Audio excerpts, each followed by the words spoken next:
Modestes d'Aliko Dangote ne sont donc pas simplement une histoire de chance ou de bon timing. Ils sont le fruit d'une vision claire, d'une éthique de travail rigoureuse et d'une capacité à voir grand même à partir de petites opportunités. Ce chapitre de sa vie illustre que, peu importe d'où l'on vient, avec la bonne approche, il est possible de bâtir quelque chose de grandiose. L'histoire inspirante d'Aliko Dangote.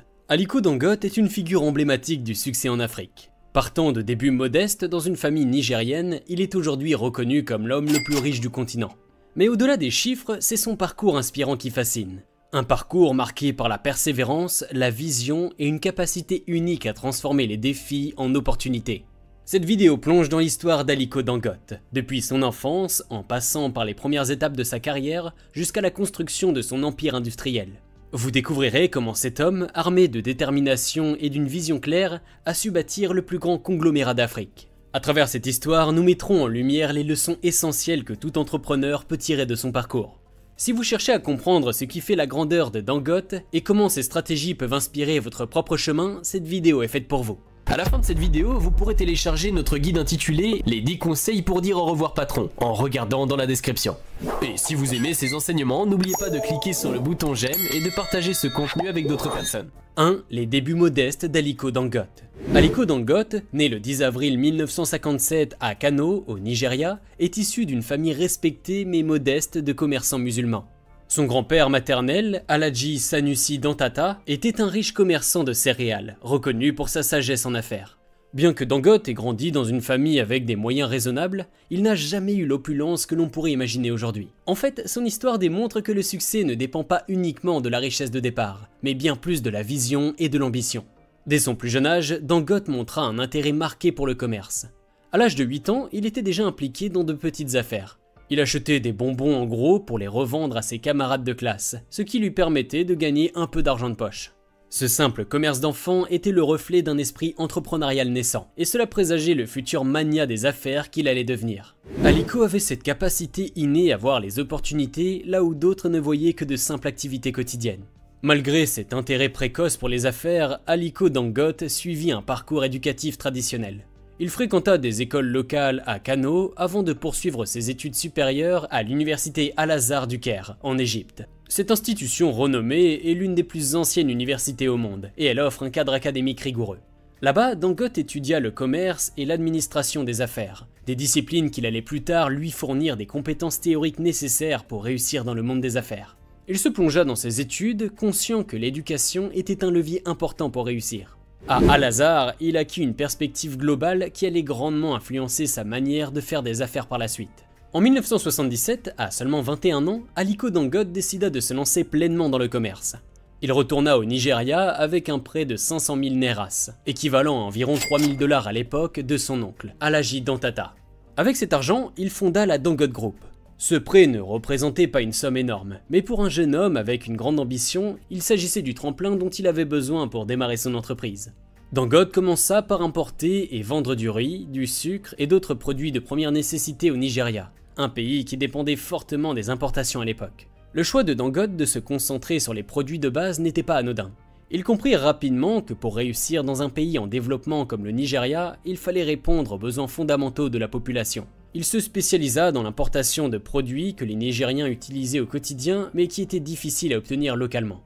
En identifiant ces lacunes sur le marché, Dangote posa les premières pierres de son empire en devenir. Ce qui distingue Dangote, c'est sa capacité à saisir les opportunités et à travailler avec persévérance pour transformer une petite entreprise en une puissance économique. Dès le début, il fit preuve d'une discipline financière exceptionnelle. Contrairement à beaucoup d'entrepreneurs de son époque qui préféraient mener un train de vie de luxe dès leur premier gain, Dangote réinvestissait systématiquement ses bénéfices dans son entreprise. Cette approche, prudente et stratégique, lui permit de croître rapidement. Dans les premières années de son entreprise, Dangote fit preuve d'un sens des affaires hors du commun. Il ne se contentait pas de vendre, mais il comprenait l'importance de la logistique, de l'approvisionnement et du contrôle des coûts. Il négociait des prix compétitifs avec ses fournisseurs, garantissant ainsi des marges bénéficiaires saines pour son entreprise. Cette attention aux détails et à la gestion efficace fut un facteur clé dans le succès rapide du Dangote Group. Les débuts, l'expansion et la diversification, la stratégie d'Aliko Dangote pour construire son empire. Après avoir solidement établi son entreprise dans le commerce de produits de base, Aliko Dangote comprit rapidement que pour pérenniser et multiplier son succès, il devait non seulement se diversifier, mais aussi maîtriser l'ensemble de la chaîne de valeur. Cette intuition stratégique fut le point de départ d'une expansion fulgurante qui allait transformer son entreprise, le Dangote Group, en un conglomérat tentaculaire, dominant plusieurs secteurs économiques en Afrique et au-delà. Dans les années 1980, le Nigeria traversait une période d'incertitude économique, marquée par des crises récurrentes et une instabilité des devises. Pour beaucoup, cette situation représentait une menace. Pour Dangote, c'était une opportunité déguisée. Il réalisa que la dépendance du pays aux importations exposait l'économie à de nombreuses vulnérabilités. C'est alors qu'il décida de réorienter sa stratégie en se lançant dans la production locale. Cette décision marqua un tournant décisif dans sa carrière d'entrepreneur. L'une des premières industries dans lesquelles Dangote investit massivement fut le ciment. Le Nigeria, à l'époque, dépendait principalement des importateurs pour satisfaire ses besoins en ciment, un matériau essentiel pour la construction d'infrastructures dans un pays en pleine urbanisation. Dangote vit ici une opportunité non seulement de combler une lacune sur le marché local, mais aussi de répondre à un besoin crucial du pays en pleine croissance. C'est ainsi qu'il fonda Dangote Cement en 1992. Avec pour objectif de produire du ciment de qualité supérieure à un prix compétitif. Les débuts furent difficiles. Les infrastructures du pays étaient rudimentaires, l'énergie rare et la logistique complexe. Mais Dangote ne se laissa pas décourager. Il investit massivement dans des équipements modernes, recruta des experts internationaux et mit en place des normes de qualité strictes qui allaient devenir la marque de fabrique de son entreprise. Sa vision était claire, créer une entreprise de ciment capable de rivaliser avec les plus grands noms mondiaux. En quelques années, Dangote Cement devient non seulement le leader du marché nigérian, mais également un acteur majeur sur le continent africain, avec des usines de production dans plusieurs pays. L'expansion dans le secteur du ciment fut le tremplin dont Dangote avait besoin pour explorer d'autres industries. Il comprit que la clé du succès résidait dans la diversification et l'intégration verticale. Plutôt que de se contenter de produire du ciment ou de distribuer du sucre et du sel, il décida de contrôler l'ensemble du processus de production, de l'extraction des matières premières à la commercialisation du produit fini. Dans le secteur agroalimentaire, par exemple, Dangote ne se contenta pas d'importer du sucre ou du sel. Il investit dans des plantations de canne à sucre et des mines de sel, garantissant ainsi une chaîne d'approvisionnement sécurisée et des coûts de production plus faibles. Il mit également en place des raffineries modernes pour traiter ces matières premières localement, créant ainsi de la valeur ajoutée et des emplois dans les communautés locales. Ces raffineries, construites avec les technologies les plus avancées, étaient capables de produire du sucre raffiné de haute qualité, qui non seulement répondait aux besoins du marché intérieur, mais qui pouvait également être exporté vers d'autres pays. En parallèle, Dangote investit dans la production de farine, d'huile végétale et de pâtes alimentaires, créant ainsi une véritable chaîne de valeur dans le secteur agroalimentaire. Ces investissements stratégiques permirent non seulement de réduire la dépendance du Nigeria aux importations alimentaires, mais aussi de stabiliser les prix des denrées de base, un facteur crucial pour la sécurité alimentaire du pays. Avec le temps, Dangote Flour et Dangote Sugar devinrent des marques de référence, non seulement au Nigeria, mais dans toute l'Afrique de l'Ouest.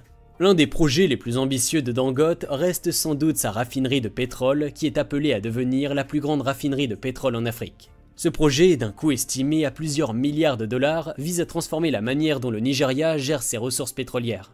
Jusqu'à présent, le Nigeria, bien qu'étant l'un des plus grands producteurs de pétrole brut, dépendait des importations pour satisfaire ses besoins en produits pétroliers raffinés. La raffinerie Dangote changera cette dynamique en permettant au pays de raffiner localement son pétrole, réduisant ainsi les coûts et augmentant la disponibilité des produits pétroliers sur le marché intérieur. L'expansion de Dangote ne se limita pas aux produits de base. Il investit également dans des secteurs tels que la télécommunication avec Dangote Telecom et les transports avec Dangote Transport, créant ainsi un réseau intégré qui soutient ses activités principales. En maîtrisant la logistique et les infrastructures de communication, il put optimiser la distribution de ses produits à travers le continent africain, rendant ses entreprises encore plus compétitives. L'une des caractéristiques les plus marquantes de l'expansion de Dangote est son engagement envers l'industrialisation de l'Afrique. Contrairement à d'autres hommes d'affaires qui se sont concentrés sur l'exportation de matières premières ou sur des industries à faible valeur ajoutée, Dangote a choisi de se concentrer sur la transformation industrielle locale. Son objectif a toujours été de créer des emplois, de stimuler la croissance économique et de réduire la dépendance de l'Afrique aux importations. En investissant dans des secteurs clés, il a non seulement renforcé la position du Nigeria sur la scène économique mondiale, mais il a également montré qu'il est possible de construire des entreprises prospères en Afrique, tout en créant de la valeur pour les communautés locales. L'expansion et la diversification de Dangote sont le résultat d'une